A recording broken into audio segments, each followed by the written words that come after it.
Welcome to Kindness in Motion, where courage, curiosity and connection lead the way. I'm Suzy, and together with Parry, we don't tiptoe around the truth, we dance with it. Settle in and enjoy yourself. Hi, this is Suzy. And I'm Parry. And we are the Kindness in Motion podcast. And today, due to delightful distractions, I think you started out with the best of intentions, but then life happened and you've been up to far more interesting things than editing a podcast. Well, as some of you may already know, life has certainly happened for me in the previous week. I went to Sweden. Well done. I know, I deserve a medal, seriously. It was quite the journey, but the journey just led me into a whole new world. Don't start singing, Parry. No, I'm not going to. It's so I'm not tempting. going to. I'm going to zip my mouth. There will be no Disney songs on this podcast. So, as you all know, I started the MA in Creative Practice. It started in January, and in February, I went to Sweden for the bootcamp. Which was essentially a cult, from what Suzy tells me. Yes, I have come back a changed person. Okay, say more about that. You can't just leave it there. I know, it feels really weird because you know how cults are, you can't tell anyone. I don't from personal experience. Oh, okay. From what I've watched and learned. From the true crime documentaries. Yeah. It's all a case of you must internalize everything. Do not tell them the secrets. This is interesting, actually. The definition of what a cult is and what is actually just, I don't want to say enlightenment because that's yet another phrase that says it's cultish. What is the difference between something that's a cult and something that's just a genuinely nice social phenomenon? Well, it wasn't even just a social phenomenon. I can't say that word, Parry. I struggle to say it. Yeah. I went to a movie once that was called Phenomenon. Phenomenon? Well, no, it's Phenomenon. Phenomenon. It was an education on your own possibilities and allowing yourself to be open to possibilities you never would have imagined. I was very fortunate because we had snow, which is always gorgeous. It may have been -4 in Sweden. During the daytime, you have this stunning scenery. You have this crystal snow white. The view was absolutely astounding. To be able to learn so much more about myself and what I'm trying to do was priceless. It really was. So why don't you paint the picture for us of what this place actually was? Like, when you talk about the view, what did you see? Oh, for people that don't know, this is their first time. I will recall my mind's eye, which I don't have. But if I were to describe it in words, it was like we had this massive white desert surrounded by, I assume they're pine trees. Alpine trees, that's it. There were some that had shed their leaves for the autumn. Right. Then you had the evergreens. This lake was massive. They have people who can canoe in it when it's the summer. Yeah. So I'd assume that it's probably got quite a bit of scope. It was a big, massive view with really lumpy bottom. Right, okay. The lake was frozen and it was covered with a thick layer of snow. The very first night I was playing mischief with one of my roommates. She followed me. And the thing is, none of our listeners are surprised by that. No, not probably, likely, maybe. Suzy causing mischief?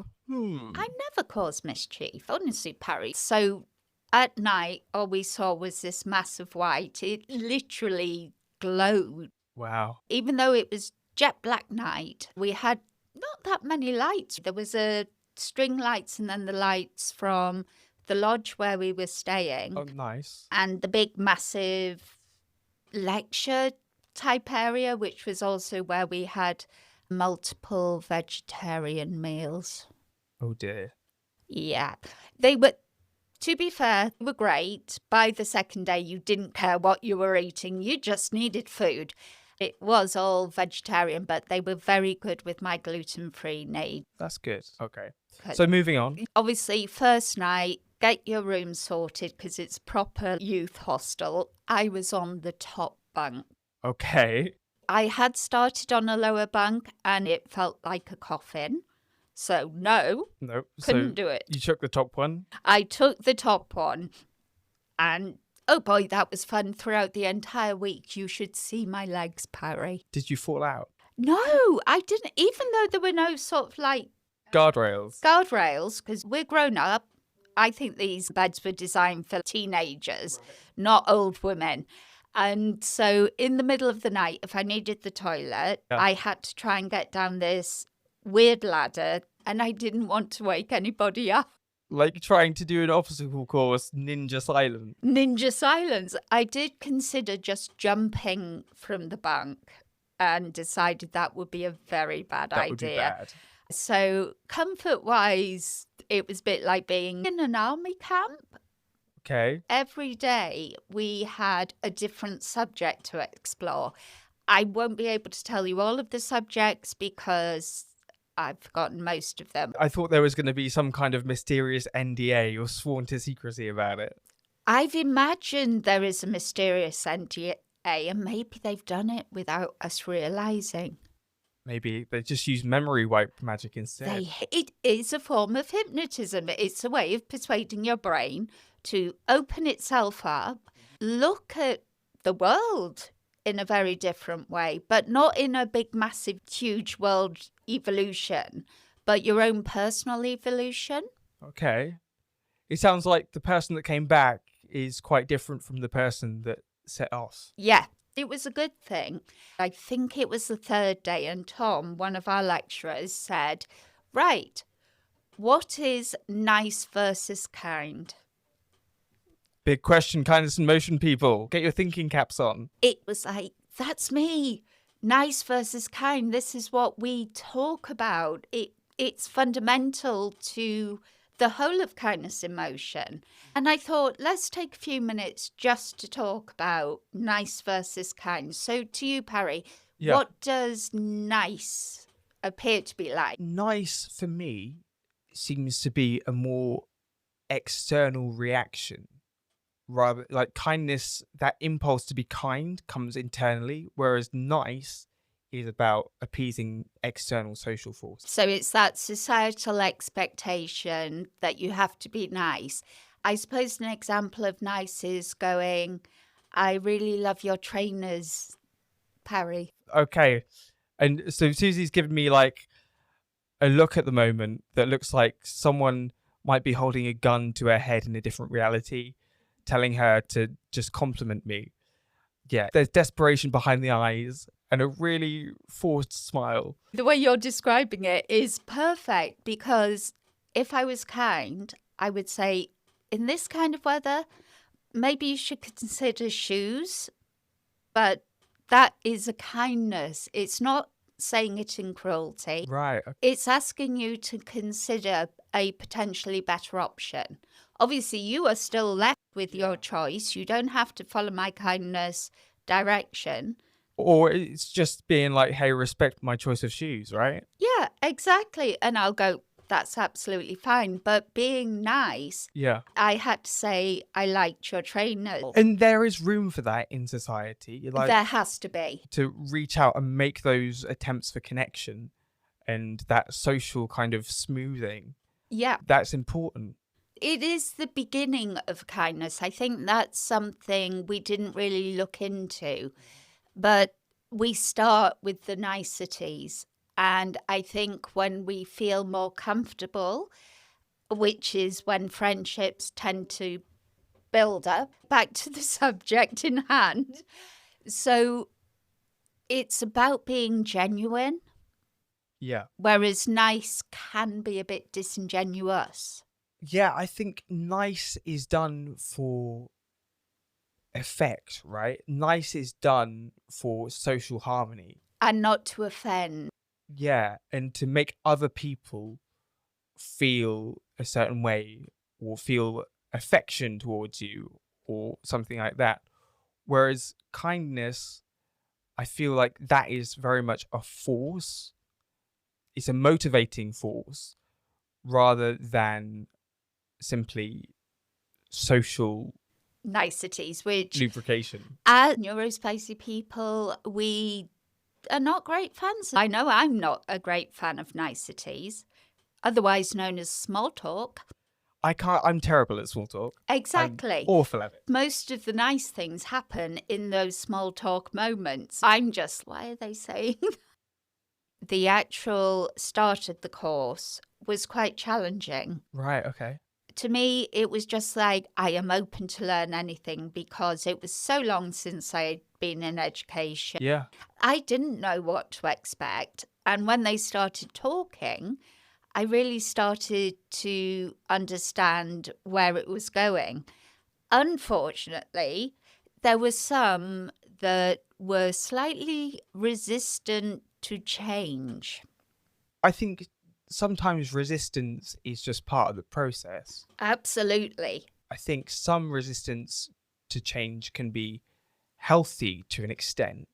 That assessment period and learning to trust the process. Yes, and this is one thing that kept being said. Trust the process. Understandably, some people have very different brains. Yep. And they see what they were saying differently. Yeah. And unfortunately, one of us did have a bit of a battle with the lecturer over this changing of the mind. And it got quite fractious. By the sounds of things, it's asking you to change or approach the work and the way you perceive in quite groundbreaking new ways, which on some level means you're going to change who you are. If you've been stuck in the same patterns for, like you said, 40 years. Yep, 40 years at least. To move out of those is going to expand your sense of your identity. Absolutely. And that is a brilliant sort of way of describing it. But I could also understand that fear that was causing this conflict between the lecturer and the student. But I don't manage well with conflict. It makes me incredibly anxious, and thankfully the class ended. There was a few of us who were chatting and we were worried that we might lose the student that had been challenging it. She's absolutely amazing. And she had to have time to process for herself. Of course. And when you've got massive lake, yeah, and obviously the woods and the walking. You're just out in nature. Out in nature. There was no other distractions. We brought all our electrical devices, and yet I never used it once. Through the entire week, amazingly, the whole group, there were 20 of us students. Yep. And we had one male student, so we had 19 female students. Okay. Which would have been my worst nightmare when I was a kid because of what happened in that period. I've built that foundation, that need to create kindness wherever I could as a way of confronting those bullies without confronting them. Because I've already said, I don't like conflict. Yeah. So I was immediately on edge, which when you're tired can trigger odd reactions, especially when I think my ADHD brain was already kind of, I'd done Heathrow Airport, I'd done a small plane, I then did the lovely Gothenburg Airport and waited for a bus with lots of other people, but didn't dare go and talk to the people. And you're starting something new as well, which means there's bound to be anxiety and excitement there. Yeah, 100%. They were so generous. Yeah. And they were kind. I was seriously Mrs. Who is this right now? Part of me was just like, nobody knows me. Let's do this. And so I did. And they loved it. And I was like, okay. As we were opening up and learning things like nice versus kind, which for me was like the drop the mic moment, I'm a fully 100 a cult member. We dealt with some quite interesting and definitely deep subjects Yeah. that can cause there to be that tension. So the more tension there was, the more 15-year-old me, now that's a bit of a teaser, became more apparent. Okay. And it was also the trigger for me to be changing that endeavour. Which was originally Kindness in Motion? Yep, the Kindness in Motion podcast. That was my original endeavour. After one of the times where we had to reword a simple sentence. So take, for example, I'm not a very good actor. Right, okay. You need to change that into a positive statement. So you say that. So my belief is that I'm not a very good actor. To change that statement would be to say I am a good actor. You would think that's quite innocent and it's not going to mess. I was going to say a swear word right then. But to hear yourself say those words out loud when the narrative and the feelings inside tell you the complete opposite, that act of rebellion and resistance, to hear those words come out of your mouth, especially if you do it with conviction, it can really shake a lot of stuff up. Okay, say it again. What? I am a good actor. Yes. Yeah. Are you believing it, or are you starting to feel a slight change? So for me, I'm not that attached to being a good or bad actor anymore. Okay. Committing when I'm saying it. Okay, I think this is a really good exercise. Okay. You can challenge something about yourself. I'm not going to tell you Yeah. what to challenge. So maybe say something that you feel you're not good at. So for me at the moment, I don't feel like I'm very imaginative. Okay. And now change that. But so I can say I am imaginative. Yeah. And because I'm a bit more attached to that outcome, I can feel something inside start to wake up and say, yes, you are. Everyone, if you want to, you don't have to, but do give that a try. For me, let me use something else. I am too annoying for people. I'm going to change it. I am funny to people. Yay! Yeah, I'm sat here nodding. Suzy is hilarious to be around. When I'm ADHD especially. Bringing it round to how it changed my endeavour, it was, I said, I'm not a good writer. They made me change that to, I am a writer. And I must admit, because they had us thinking about this just internally, Yep. and then they obviously asked for examples. And so my hand shot up. I nearly dislocated my shoulder. I declared to the whole room, and it felt like to the whole world, I am a writer. Now, I can write. Yeah. Even if it's just a letter on a page, but it goes deeper than that. To identify is I am doing writing is a declaration of intent. It's a declaration of identity, which is a massive shift. Yeah, as joyful as that initial moment was, what I didn't expect was it to trigger my anxiety, my excitement, my frustration. All of these feelings were just bombarding me. So I did seem to become almost someone else. I didn't care. I was in for the ride. We had the evening, we finished classes. Do I spoil it, or should I tell the whole story? Don't know. I don't know. You could put an ad in here and make people wait Yeah, we could, couldn't we? from one of our sponsors. And still not tell you what it was. I'm so evil. But no, I am going to keep that a little to myself for now. It's a big Yeah. thing that did happen, the experience of the next day. is that I realised that my endeavour was still going to be about kindness, but it was going to be a one-woman show. I had to make a declaration of what this endeavour would be, what was the time frame, Yep. all of this. So I just picked up one thing and went, okay, I am going to write a one-woman show for it to be performed, and it will be performed, this is the doozy, at the Edinburgh Fringe Festival in 2027. So just say that again as the goal. To perform my own one-woman show in the Edinburgh Fringe Festival in 2027.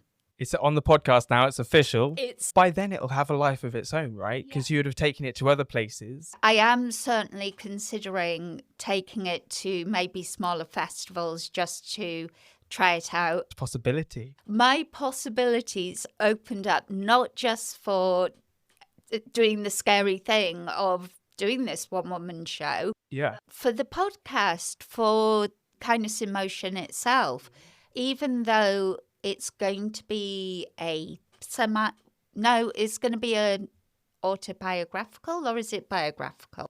Autobiographical, because you're writing it. Yes, I'm writing it, of my experience as a late diagnosed neurodiverse person and the impact from not being diagnosed as a child up to this very merry and very happy point and if I was to say anything, it will be a show of hope, Yeah.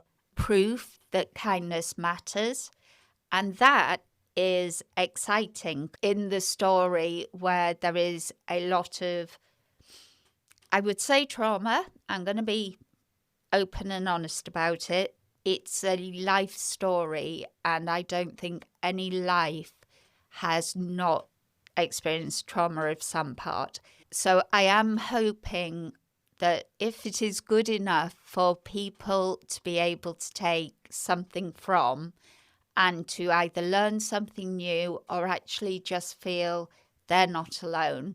I think it's beautiful and really brave for you to state that intent from the get-go, that you want that to be something that people can connect to. And whilst it will contain some elements of trauma, for that actually to be catalyzed into something that can bring people together and bring connection. Yeah, it is clear 100% I'm not a selfish bitch. Seriously. Yeah, and you're the person that's been doing exciting things with life. Yeah, and I'm like, that no, you want to share. I want to share. I'm a very sharing and caring. Yeah. No worries. It's so, and yes, insert swear word here.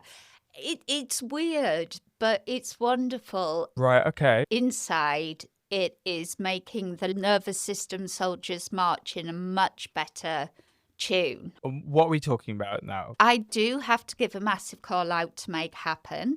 The best thing about Make Happen and how I got there was that I was dealing with a lot of mental stuff at the time, and I was doom scrolling. I was on Facebook and saw this thing, do a quiz. And I was like, oh, that'll be fun. Your spirit animal is a cat. Please give us your email address. This one was different because I did the questions. I was like, la, la, la, just answering without thinking.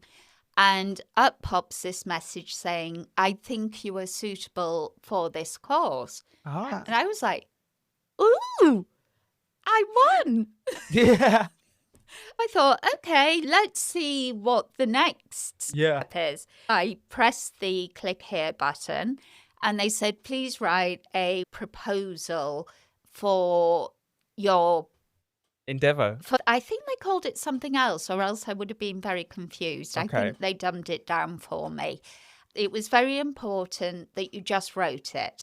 You didn't think about it. You didn't go to your trusty AIs and ask them to answer this deep, important question. And I didn't. I used pen and paper first, wrote it all down, just went, oh yeah, that'll do, and typed it in. It was good to actually write about what I wanted to achieve with kindness in motion. So it was a good construct of purpose. I think since you started using kind of resources from the course in conjunction with kindness in motion, Kim has become a lot more streamlined and focused. Definitely. The best thing about it, I sent the proposal, but one of the reasons the quiz did catch my eye said make dash happen institute, and I automatically filled it with make shit happen, and I thought, yes, that's what I want to do. I want to make shit happen. Apparently it's just make happen. Yeah. They have been so supportive. Yeah. Fantastic lecturers who are so passionate about it's a product. They have worked, I think, nearly 10 years on developing and building the Make Happen Institute. I won't go into the full history. The way they see people, it's not academic. Yeah. It's creative. And they're there to facilitate your growth as a creative and unlock that and help move that along in the actual process. Yeah, right? The plan is that the work you do on your MA is going to solidify a potential way of earning income. Brilliant. I have to call out Tom and Ollie, who are our lecturers, who managed to bear the frustrations, the angst, the silly humour that, I'm sure that doing this work and facilitating that creative and artistic kind of interrogation of who you are as a creative, right? People come with all kinds of defense mechanisms and all kinds of ways to resist that change. Yeah. So I'm sure they are more than used to seeing the whole spread of behaviours. Yeah, I don't think I could do their job. No? Okay, that actually is probably a brilliant time, unless you have any more questions. No, Are you sure? Unless the stuff that you'd like me to ask. No, this is a conversation. It's not an interrogation. I know that I can ask you questions at any time to hear about this story. I'm trying to think about what our listeners might want to know. But they can also ask questions. Yeah. So if you'd like to send some support to Suzy whilst she is doing her one-woman show creation process, any messages of motivation or just general cheerleading, then please do send something through the Kindness in Motion email. She's here looking very excited, so I'm sure that will make a massive difference to her as well. It would make a huge difference because this one-woman show, it isn't just about me. It's about all the people who believe there is a better way to treat each other, that there is this kind way. And it doesn't mean weakness. Far from it. When you look at nice versus kind, nice is the weaker of the two. Mm-hmm. So I will leave you with that thought, and we'd love your feedback on what you feel about nice versus kind. And we'll try and respond. It would be a pleasure to hear from you. Even if you say our podcast is rubbish, we'll come back and say thank you for the feedback. Then you'll know that's Suzy replying to you if you get that. What would you do if that happened to you? What, if I got negative reviews on the podcast? Yeah.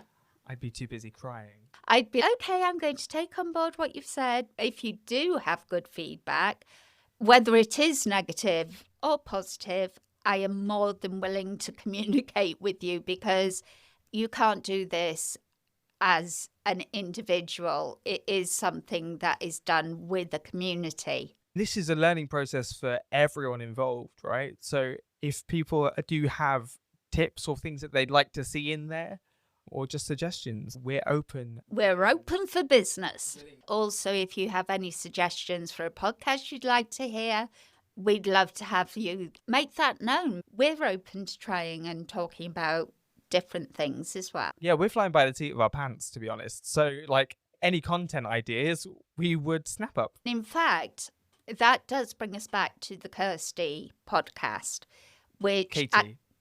I've done it again, haven't I? Yeah. I am so bad with names. It's a thing. So we were really lucky to have a meeting with a lady named Katie. Her endeavor, her kind of creative focus has been all about listening spaces.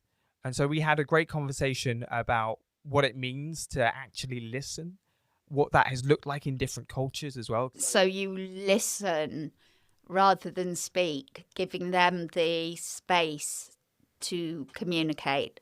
I just have to do the job of editing because distract. Which I'm sure everyone will forgive you for. Oh, absolutely, because they love me. No, they don't. Well, if you do, just tell me. I'll love it. Thank you all for taking this time out with us today. And I would just like to say, keep safe, keep happy, but most of all, be kind to yourself and to each other. And thank you for listening. If this lifted you even a little, hit follow, share it with someone who could use a spark of kindness, and come with us as this movement grows. You're part of this now, and we're really glad you're here.